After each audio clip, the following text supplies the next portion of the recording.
Atilio, no sé cómo decirte buenos días, buenas tardes, buenas noches, lo que sea. Buenas tardes, está bien. ¿Cómo estás? Yo bien, y me parece que estás rodeado de tu elemento fundamental, los libros. Sí, los libros y bueno, acá la computadora para investigar, ¿no? Esta maravillosa biblioteca de Alejandría que se esconde debajo de la Internet.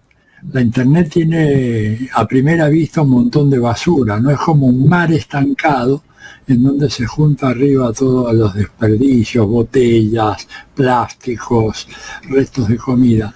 Pero si tú tienes la voluntad de sumergirte por debajo, hacer un buceo, realmente se encuentran cosas absolutamente extraordinarias que antes jamás hubiéramos podido encontrar. Así que sí, estoy metido acá frente a mi compu con mis libros, leyendo y tratando de mantenerme al día, quiero decir, sobre los grandes sucesos del mundo contemporáneo. Y veo que ni siquiera el tiempo te alcanza para leer todo el material a manera de libro que te llega. Ahí los tienes apilados seguramente sin poder leer.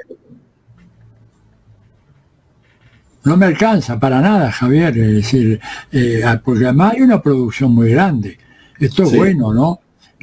No solo en América Latina, en el mundo, digamos, en Estados Unidos, están saliendo muchos materiales muy interesantes, planteando todo el problema de la declinación del imperio norteamericano, ¿verdad? Que es un tema tabú. Hace 10, 15 años, 20 años se hablaba de la única superpotencia, que la Unión Soviética había desaparecido, que Rusia jamás volvería a ser una protagonista de la política mundial, que China sí estaba creciendo económicamente, pero eso no modificaba el escenario del tablero político mundial, y hoy estamos ante situación completamente diversa. Mira, ayer di una conferencia, por ejemplo, cuyo título fue el siguiente: la multipolaridad llegó para quedarse. Y entonces ahí aporté datos absolutamente irrebatibles que hablan de que el mundo que hoy tenemos es un mundo muy diferente al que había apenas hace 3 o 4 años atrás. ¿Es cierto? Un mundo en donde el equilibrio de los grandes poderes internacionales está ahí siempre en tensión, y que abre un espacio extraordinariamente importante para nuestros países para poder ensayar políticas de autonomía nacional, de desarrollo, rompiendo las cadenas de hierro que nos ataban invariablemente a Estados Unidos, que era el matón de la región, el único comprador, el único inversor. Hoy en día todo eso se ha acabado, todo el día se ha acabado, ¿verdad? Tenemos un escenario mucho más potencialmente favorable, pero ojo, depende de los gobiernos, la calidad de los gobiernos.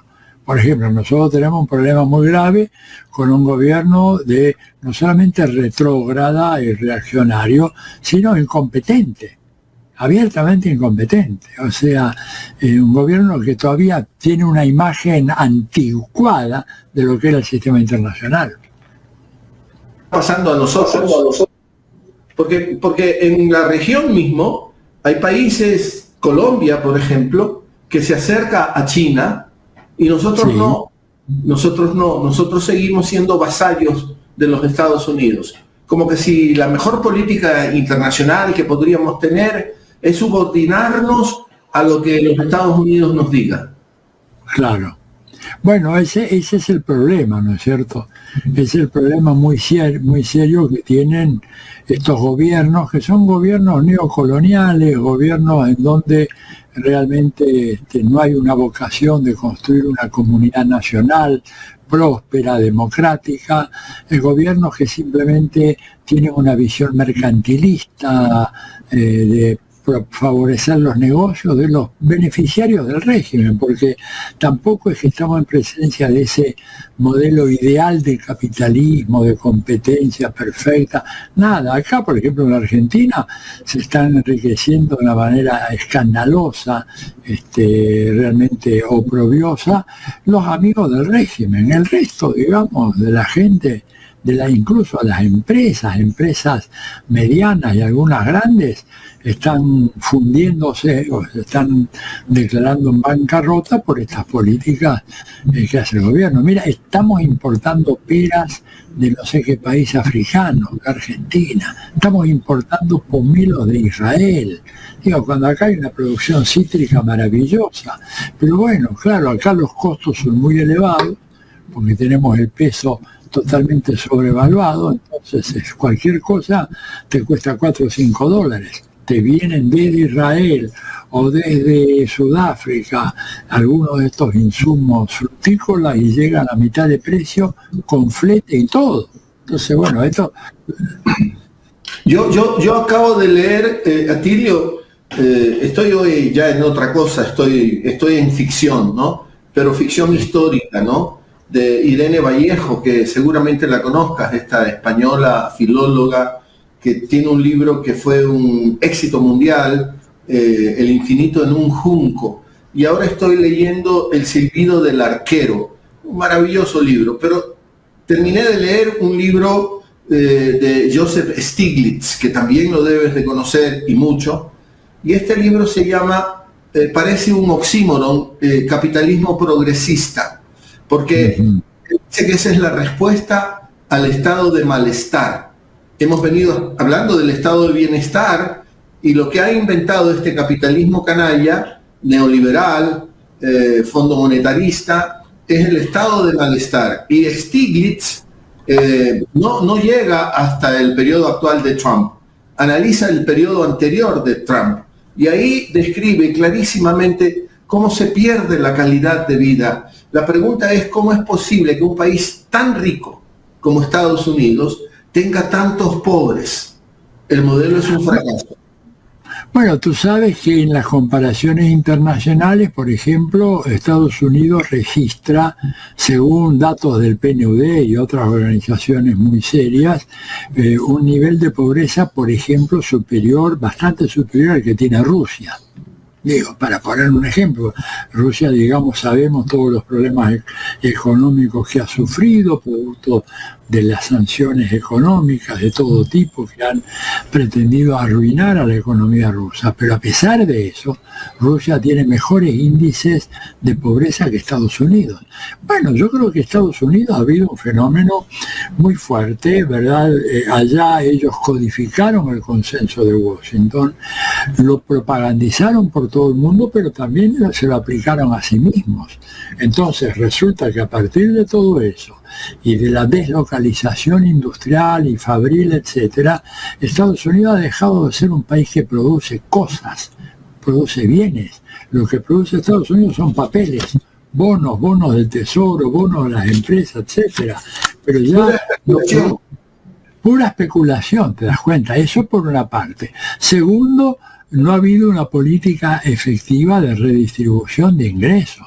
Mira, hay un dato que es abrumador, que yo lo tengo en el libro mío que escribí sobre Vargas Llosa, este libro, El hechicero de la tribu, ¿verdad? Ahí yo analizo, para polemizar con Vargas Llosa, analizo algunos datos de los Estados Unidos, porque él glorificaba ese país. Uno de los datos que más me sorprendió, aunque sospechaba que habría algo parecido, pero no tan grave, es que tomando un periodo de 60 años, desde 1960 hasta el 2020, la participación del 50% más pobre en el ingreso nacional de los Estados Unidos fluctuó a lo largo de 60 años entre el 8,5% y el 11 o 12% del ingreso nacional. O sea, una absoluta incapacidad para mejorar la suerte de los sectores más pobres de ese país. Te das cuenta que quedaron aplastados. Y cuando tú miras, digamos, el 10% más rico, ahí la curva asciende como una flecha, y más aún asciende como una flecha cuando mirás el 1% más rico de Estados Unidos, que se ha enriquecido a niveles absolutamente ignominiosos, ¿te das cuenta? Porque yo no es que voy a hacer una especie de elogio de la pobreza o del pobrismo, digo, en una sociedad capitalista tiene que haber, evidentemente, gente más rica, ¿no es cierto? Pero el nivel de hiperconcentración de la riqueza que hay hoy nunca se conoció antes en la historia. Mira, el libro este de Piketty, ¿no es cierto?, El capital en el siglo XXI, plantea, entre otras cosas, que los niveles de desigualdad que hay hoy en ciertos capitalismos contemporáneos del mundo desarrollado, tomando justamente el pináculo, ¿no es cierto?, el 1%, él dice que es preciso ir al 0,10% más rico. Bueno, y él dice que ese nivel de concentración de la riqueza solo podía encontrarse en el apogeo del Imperio Romano o en la época de los faraones, pero que después nunca, sí, hubo siempre mucha riqueza concentrada, pero nunca a los niveles que estamos teniendo hoy. Fíjate lo que dice, a nivel de lo que era la concentración de la riqueza en el Egipto de los faraones hace 4.000 años atrás. Este es el capitalismo desarrollado que nos pretende vender un charlatán de feria como Milei y tantos otros en América Latina. Es decir, ha demostrado el capitalismo una fenomenal ineptitud para distribuir. Y claro, aparecen fórmulas como la de China que logra, ¿verdad?, forzar un proceso redistributivo, y por eso lo que tenés en China no es capitalismo, es un mix, es lo que ellos llaman un socialismo con las peculiaridades chinas, porque hay un dato fundamental para entender esto, y es la relación entre Estado y clase dominante, ¿verdad? Que en tu país, en mi país, en Estados Unidos, la clase dominante es la que controla el Estado. No hay la menor duda en Ecuador, ninguna duda en la Argentina, ninguna duda en Chile, ¿verdad? Ninguna duda en Brasil. Fíjate, por ejemplo, Brasil, tenemos un problema muy grave con Lula bajando muy fuerte en las encuestas, sobre todo entre los afro-brasileños y los sectores mulatos, así les llaman en las encuestas, ¿verdad? Una enorme incapacidad de redistribuir hacia abajo. Y esto en Estados Unidos se ha visto, digo, no puede ser que en 60 años el 50% de menores ingresos no hubiera pasado del 8, 8,5, 9, por lo menos a 15, a 20. No pasó. Y por eso tú vas hoy a una universidad gringa. Yo una época la visitaba mucho, ya no puedo, tú sabes que estoy en una lista negra, no puedo ni siquiera pasar por el espacio aéreo de los Estados Unidos. Absurdo. ¿Sabes por qué? Lo aclaro para que no vayan a pensar mal tu audición. Porque yo, en el año 2003, como secretario ejecutivo de Claxo, invité a 4 distinguidos académicos estadounidenses a que vengan a la asamblea de Claxo a La Habana, ¿verdad?, rompiendo el bloqueo cultural, económico, etcétera. Entonces llevé nada menos que a Noam Chomsky, Robert Dahl, Perry Anderson y a otro profesor, no recuerdo el nombre ahora, y con eso me he convertido en un terrorista internacional que favorece la difusión. Imagínate, estos 4 gringos estaban felices de estar en Cuba, a hablar con la gente, salieron porque Noam Chomsky habla bastante bien el castellano, ¿no es cierto?, Robert Dahl también, Perry Anderson lo mismo. Y, bueno, entonces se llevaron otra imagen de Cuba. Bueno, pero me distraigo con eso. Lo cierto es que estos grandes pensadores hablan también de cómo es posible que la sociedad norteamericana no pueda ahora garantizar para los sectores de la clase media, ese 50% inferior, que sus hijos vayan a las grandes universidades americanas. No pueden pagar la tuition, no pueden pagar la matrícula. Yo ahí también demuestro el ingreso medio de una familia blanca. Ellos distinguen blancos, hispanos, negros y asiáticos. Esto según la Oficina del Censo de Estados Unidos. Bueno, las últimas cifras que miré, el ingreso medio de una familia blanca estaba en el orden de los $70,000, incluso un poquito menos. El de los hispanos menos, el de los negros menos, los asiáticos estaban un poco mejor, pero una minoría. Pero bueno, supongamos que llegan a $70,000. Eso es lo que te cuesta la matrícula para enviar el hijo un año a Princeton, a Harvard o Yale o Chicago. ¿verdad? Y entonces cuando tú vas y visitas esos centros, como yo hacía, por eso la referencia de que ya no puedo ir, pero yo ya, el último viaje mío, que fue justamente en el 2003, estuve yo en el MIT, nada menos, y donde lo que tú veías, sobre todo los departamentos de ciencias, ingenierías, computación, etcétera, eran puros orientales. Eran coreanos, japoneses, chinos, taiwaneses, Singapur. No veías casi un gringo. No veías un tipo como yo, un tipo como vos. ¿Por qué? Porque la familia gringa no puede bancar eso. Además te voy a decir algo más para que veas la perversidad del sistema. Yo viví en total, en diferentes periodos, 8 años en Estados Unidos. Pagué siempre mis impuestos porque era un trabajador registrado en las universidades. Bueno, tú sabes que, por ejemplo, no puedes deducir del pago de tus impuestos los pagos que tú haces para la educación universitaria de tus hijos.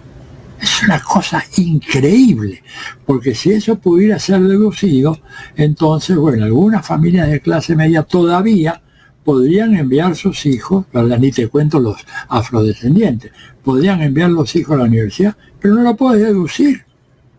Y apenas puedes deducir una parte de los gastos médicos. Bueno. Pero además has dicho que no ves, ya no ves en las universidades, en cuestiones tecnológicas, estudiantes estadounidenses, la mayoría son asiáticos, y eso están pagando muy caro, porque China, por ejemplo, ya los dejó atrás en inversiones en tecnología, y lo estamos viendo en los vehículos, por ejemplo. Ahora los vehículos, ya para los gringos se les volvió inalcanzable lo que te ofrece el vehículo chino por el desarrollo tecnológico, Atilio.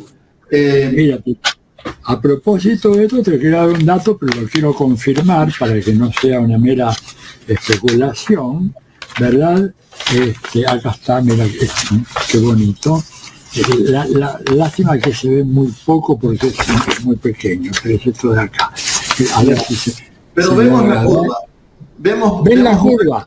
Sí, las vemos. La que está creciendo, bueno, ¿qué es? Lo que está creciendo es el número de graduados y doctores en ciencia de la computación de China. Fíjate que a comienzo del periodo, ¿no es cierto? En el año 2000, a ver, espérate. Córrelo hacia tú, ahí está. Fíjate tú, en el año 2000, tanto China como Estados Unidos más o menos mantenían el mismo nivel de graduados. Fíjate a dónde se van al cabo de 18 años, porque este es el último dato del 2018. O sea, China se dispara y crece, ahora es 6 veces superior el número de graduados que tienen los chinos al número de graduados que tiene Estados Unidos. Entonces, eso se siente en la vida diaria. Eso se siente en la vida diaria. Atilio, pequeñita curiosidad, porque veo tus libros, hablas de libros. ¿Cuál es tu librería favorita en Buenos Aires? Yo tengo la librería de un gran amigo mío, un gran compañero de la vida, que es Badaraco Libros. Lo tengo ahí, que tienen 2 locales, uno en la calle Entre Ríos, al 900, y otro en el Centro Cultural de la Cooperación. Una librería muy amigable, muy linda, sobre todo la del Centro Cultural de la Cooperación, porque junto a la librería hay un café, y además, ¿sabes qué? En un mundo en donde ya los lugares públicos, digamos, no solamente en la Argentina, pero en Brasil, mismo me pasó en Ecuador, son lugares extremadamente ruidosos. La cafetería que tenemos en el CCC es una maravilla por el silencio, porque está ubicada lejos de la calle, muy al interior del edificio. Entonces a tu derecha tienes la librería, te prestan un libro si quieres hojearlo, y tomas un café y puedes conversar con 3 o 4 personas sin el barullo atronador que se encuentran en otros lugares. Así que esa es mi librería favorita. La próxima vez que tenga la suerte de ir por Buenos Aires, voy a intentar ir a Badaraco Badaraco Libros, sí. Libro. Claro, yo te acompaño cuando vengas. Sería lindo, mi semejante guía. rápidamente, porque es otro hecho importante. Luego me quiero meter en el Eternauta, porque ¿cuáles serán tus lecturas? Yo ya vi la serie. ¿Qué te deja la desaparición de Pepe Mujica? Bueno, yo creo que lo escribí ayer, creo, no sé si lo viste en la lista de distribución, te lo mandé a ti. Digo, es una figura patriarcal del progresismo latinoamericano, un hombre que comenzó tomando las armas en la mano, que fue guerrillero, uno de los fundadores de los Tupamaros, cayó preso, estuvo 15 años preso, la última vez pasó 11 años muy, muy duros en condiciones extremas de aislamiento, verdad, que no podía ver la luz del sol, no podía hablar con gente, una cosa espantosa. Luego fue un buen presidente, digamos, no hizo grandes cambios en Uruguay. No nos olvidemos que en Uruguay, cada vez que se citó un plebiscito para ver si se sometía a juicio y condena a los militares involucrados en los golpes militares, la respuesta mayoritaria fue que no. Digo, esto para dejar de lado las nociones románticas del pueblo, y no solamente fue en Uruguay. Cuando Piedad Córdoba insistió en Colombia en realizar un plebiscito para apoyar la firma de los acuerdos de paz, el 53% de la población colombiana dijo que no quería la paz. O sea, esto para que veamos, ¿no? Bueno, Pepe Mujica de alguna manera cabalgó sobre esa situación. Él fue muy austero toda su vida, un hombre de verdad, compró creo que un auto en el año, cuando salió de la cárcel, lo tuvo toda su vida, vivía en su pequeña y humilde vivienda ahí en las afueras donaba el 90% de su sueldo como presidente para organizaciones barriales, populares, pequeñas empresas, pero creo que en los últimos años, ya dejó de ser presidente, tuvo algunas declaraciones que no fueron muy felices. Por ejemplo, en relación a los gobiernos de izquierda o progresistas de América Latina. Como que ahí no cayó mucho en el pensamiento oficial. Fue muy duro, ¿verdad? Sobre todo con Nicolás Maduro. No lo fue tanto con Noboa, por ejemplo, claro que ya estaba muy viejito, a punto de morir, ¿no es cierto? Pero me acuerdo el empecinamiento, ¿no es cierto? A veces se le escapaban algunas frases. Él era un hombre muy talentoso, pero tenía una lengua muy filosa, pero a veces muy requerido por la prensa. Como era una figura muy atractiva para la prensa, de repente se le escapaban afirmaciones, ¿verdad?, que yo no compartía de ninguna manera, pero igual lo respeto mucho por su obra, por su coherencia, por su crítica al consumismo capitalista, una crítica que sin embargo él no la llevaba al plano de la teoría, te das cuenta de que era un poco un problema. Él era un anticapitalista en el sentido de desechar los valores fundamentales del capitalismo, pero eso no tenía una elaboración teórica, entonces de repente se le escapaban algunas cosas. Por ejemplo, él a veces hizo críticas, inclusive en algunos casos, a Cuba, ¿verdad?, en donde el tema del bloqueo no aparecía. Y yo digo, hablar de Cuba sin hablar del bloqueo es simplemente una conversación absolutamente falta de rigor, porque el bloqueo, que hoy en día además se ha profundizado hasta niveles inconcebibles en contra de Cuba y Venezuela, es un dato fundamental para entender las dificultades económicas que está atravesando Cuba, que son impresionantes. Pero digo, si un país no puede comprar, no puede vender, no puede transferir, no puede recibir remesas, no puede asegurar, por ejemplo, una mercancía que le llegue por un barco porque a la compañía aseguradora de esa mercancía Estados Unidos la pone en una lista negra, como pone una lista negra a la nave que le lleva, digo, ¿cómo haces para poder brindar bienestar a tu pueblo en condiciones como eso? Y lo mismo está pasando ahora en Venezuela. Por eso digo yo, tenemos que ver nosotros organizar una campaña mundial para acabar con el bloqueo. Naciones Unidas hace más de 30 años que viene votando 189 contra 2 abstenciones y 2 en contra de poner fin al bloqueo. Pero la legalidad internacional está en una crisis terminal y por lo tanto nadie presta atención a eso, ¿te das cuenta? Así que la verdad es que estamos muy preocupados por toda esta situación, y bueno, y en algún momento el Pepe Figueroa, el Pepe Mujica, con el cual tengo varias fotos, yo hablé muchas veces con él, hablé en Uruguay, hablé en un encuentro que se organizó en Guayaquil en el año 2016, me parece, o algo así. Lo he visto acá en la Argentina, digo, un hombre muy afable, igual que Lucía, pero bueno, a veces tenía, en general estaba bien orientado, pero a veces se le escapaban algunas cosas, producto de esa lengua filosa y tan rápida que era, ¿no? Venía un periodista, ¿y qué opina sobre las elecciones en Venezuela? Bueno, hay una dictadura, bueno, después ya, bueno, no, pero en realidad esto me molestaba un poquito, pero es una figura que entra en la gran galería de las principales dirigentes del progresismo latinoamericano, sin ninguna duda. En un país en donde hacer progresismo no es fácil, ¿verdad? Porque es un país grande en el sentido moral y cultural, yo así lo considero Uruguay, un país pionero, un país que ya en 1905 había garantizado la separación de la Iglesia y el Estado, el matrimonio laico y todo lo demás, cuando nosotros en Argentina demoramos 80 años en llegar a lo mismo. O sea, yo por eso cuando hablan del paisito que dicen los uruguayos, yo digo, no hay ningún paisito, Uruguay es un gran país, pequeño en población, en tamaño, ¿verdad? Pero claro, por eso mismo muy vulnerable a los ciclos económicos de Argentina y de Brasil. Si Argentina y a Brasil le va mal, y a Uruguay no le puede ir bien, te das cuenta. Y cuando nos va bien Argentina y Brasil, bueno, ahí Uruguay puede desplegarse con más fuerza.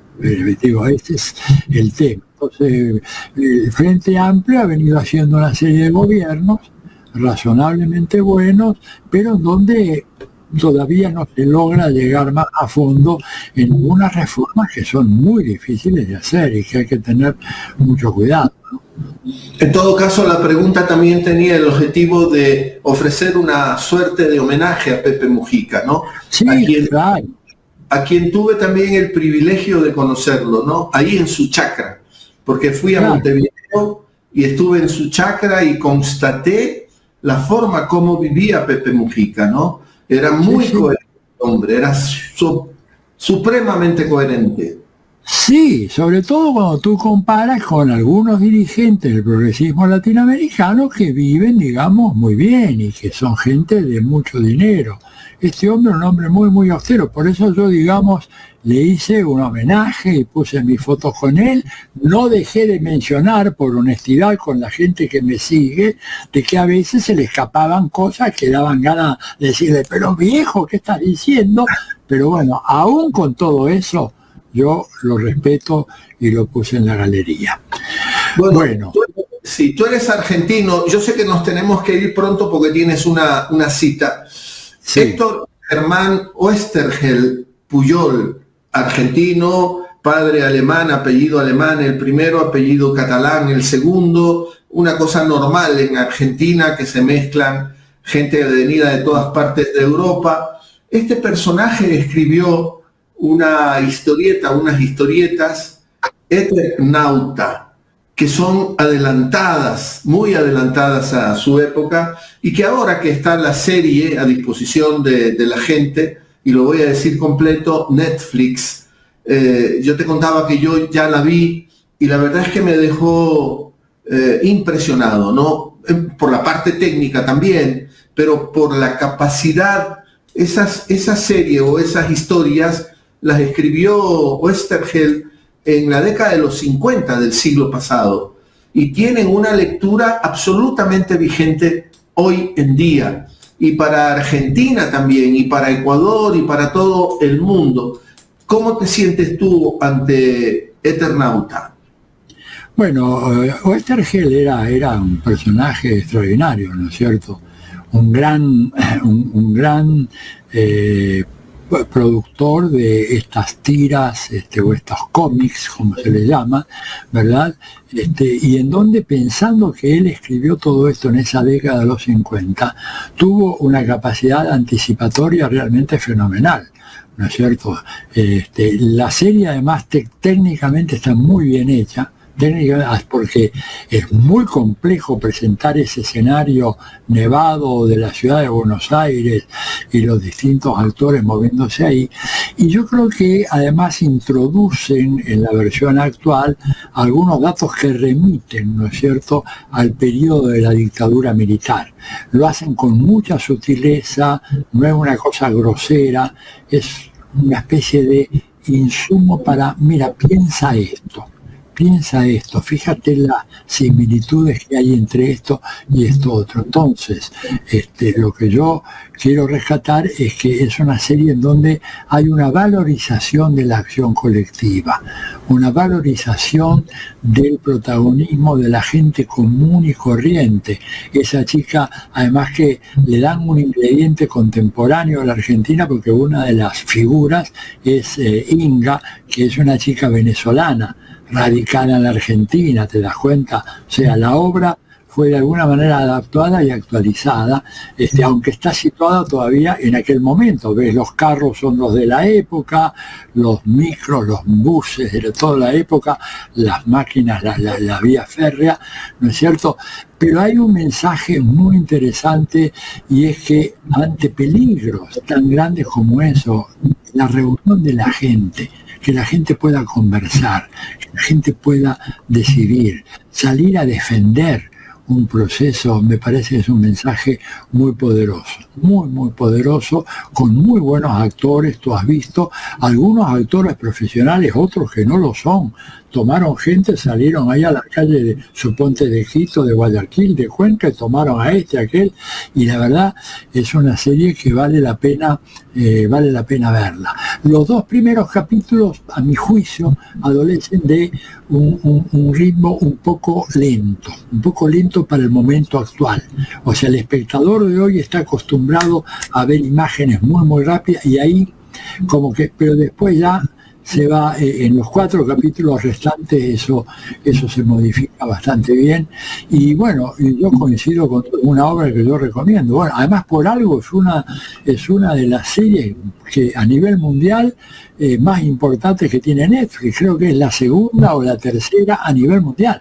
Quiere decir que hay otro elemento que a mí me llamó mucho la atención y que me parece poderosísimo, cuando aparecen los como zombies, porque eso está pasándonos en la sociedad actual. Humanos, ¿no? Claro. Que totalmente alienados y que se vuelven en contra, ¿no? Y esto nos ha pasado, nos está pasando. Claro. Yo creo que eso, por ejemplo, de alguna manera te refleja, digamos, si uno va a la ciudad de San Francisco, te vas a encontrar con esos personajes que están en el Eternauta, los vas en alguna de las calles principales de San Francisco. Todo el famoso tema del consumo actual que tiene, no me acuerdo Lola, que Trump le acusa a China de producir narcótico, no me acuerdo el nombre ahora, ¿verdad? Pero que ves que produce en la gente el fentanilo, que te transforma en un zombie. Bueno, este es el problema que hay en Estados Unidos. Por suerte acá no lo tenemos mucho, pero creo que si dejamos que el capitalismo siga haciendo su obra de destrucción de las conciencias, atacando la solidaridad fundamental, sembrando la idea de que, bueno, yo me salvo solo. Y este es un dato, yo no sé cómo es en Ecuador, pero por ejemplo en Brasil y en Argentina es increíble que los sectores más empobrecidos y que tienen menos capacidad de acceder a un trabajo registrado, resulta que son los sectores que no quieren tener un trabajo en relación de dependencia. Te dicen, yo quiero ser mi propio empresario, quiero ser dueño de mis recursos. Y cuando le decís, bueno, pero tú si tienes un trabajo registrado, tienes el 13º sueldo, tienes la seguridad social, tienes la obra médica, dice, no, porque todo eso va a desaparecer, ya todo eso fue del pasado. Entonces, gente que de repente tú le ofreces un trabajo en una fábrica o en un comercio o en un establecimiento registrado, dice, no, yo me voy con mi moto y me dedico a hacer delivery y yo gano mi plata, o voy con mi carro y me transformo en chofer de Uber o de Cabify y con eso yo vivo, no necesito nada, no quiero coordinar nada con nadie, no me interesa la acción colectiva, todo eso. Es una cosa realmente... Pero Atilio, metafóricamente, ¿no te parece cuando un pobre vota por un rico millonario, cuando un pobre vota por un banquero sabiendo que sus políticas van a ser criminales contra él, porque lo sabe, porque va a disminuir la inversión social, en fin, lo que ya sabemos, no es una suerte de zombie? ¿No está alienado, no está sufriendo eso? Claro, absolutamente. Ahora te digo más, no solamente cuando vota, Javier. En la Argentina, este señor, con toda la política de desastre que está produciendo, porque yo te digo, hay gente que en este país te diga que puede comer una vez al día. ¿Y comer qué cosa? Unos fideos y punto. Y ni desayuno, ni nada. Con suerte tomar un mate, ¿no es cierto? Pese a eso, este personaje responsable de ese holocausto social de los sectores medios bajos para abajo de la Argentina sigue teniendo 43, 45, 46% de aprobación. Es inconcebible. Yo como sociólogo, estoy revisando toda la teorización que yo sostuve durante mucho tiempo, ¿no es cierto?, sobre los mecanismos de conservación del orden social. Aparecieron nuevos mecanismos en este momento, ¿verdad? Las redes sociales tienen un papel muy importante, las iglesias evangélicas un papel muy importante, porque aparece un dato que antes, Javier, hace 10 años, 15 años, yo ni tenía en cuenta, era el factor esperanza como elemento de carácter conservadurismo en nuestros sectores populares. Acá en la Argentina, ¿verdad?, cuando había un gobierno que hacía eso, digamos de la Rúa en el 2001-2002, la gente salía disparada a la calle. Hoy en día, ¿qué es lo que te dicen con alguien que está haciendo peor todavía? Bueno, hay que tener esperanza, hay que tener fe, hay que darle tiempo.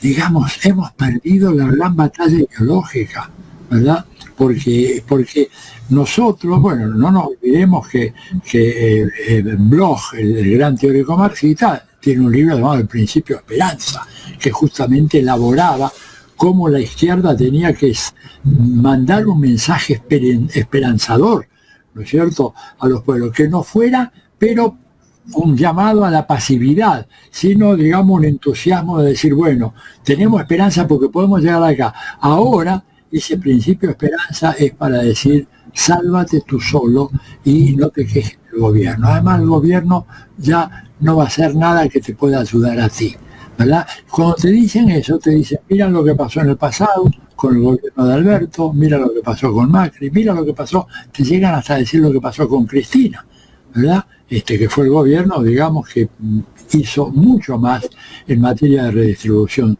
de la riqueza.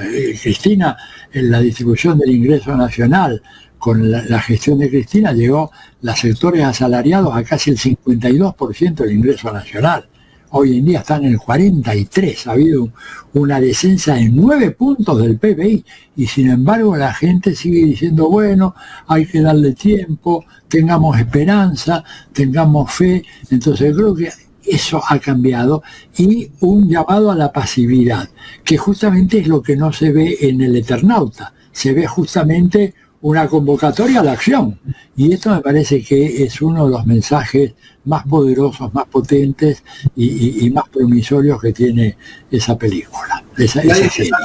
Nadie se salva solo, sino con el colectivo, es el exactamente. Mensaje. ¿Y cómo incorporas? Te voy dejando, Atilio, voy a respetar. Sí, porque mi cardiólogo me va a matar directamente, pero bueno, dale la última pregunta. Yo no puedo agravar la situación. No. ¿Y qué con el odio? Que es otro elemento poderosísimo que a través de los medios nos han metido, nos han inoculado. El odio. El odio. Bueno, mira, yo creo que acá en la Argentina, con Milei, hemos llegado a extremos absolutamente inenarrables, ¿no? Por ejemplo, este hombre salió hace una semana diciendo: no odiamos lo suficiente a algunos periodistas.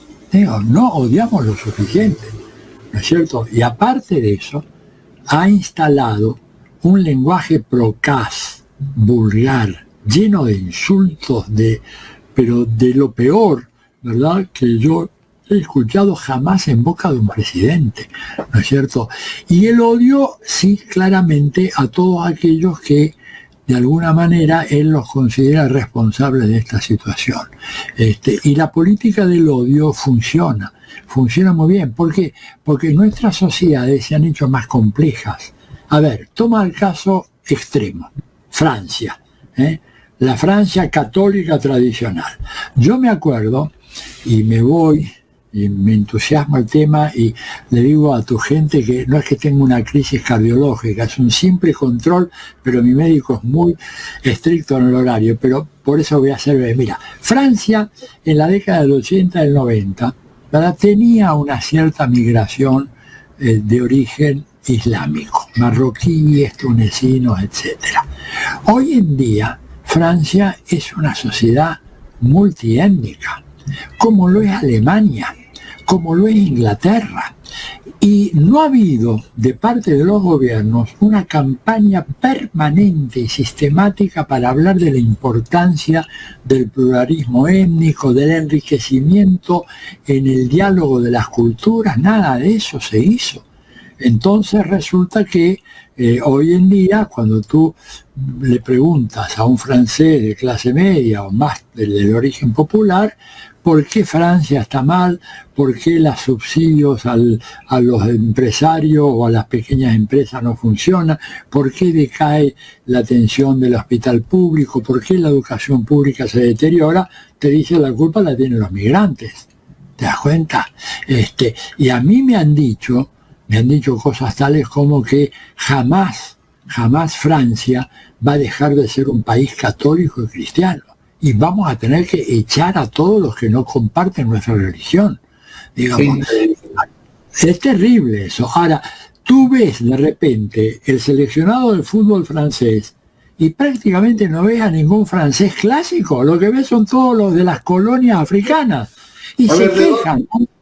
¿De dónde será Mbappé? Bueno, imagínate, no sé cuál de las colonias era, pero no solamente... La figura pero toma la selección de Alemania, viejo. Claro. ¿Cuándo? Mira, Kant se debe estar revolviendo en su tumba porque escribió aquella infamia diciendo de que la historia de la civilización no conoce un solo aporte que jamás haya sido hecho a las artes, a las ciencias o a la literatura por un hombre de raza negra.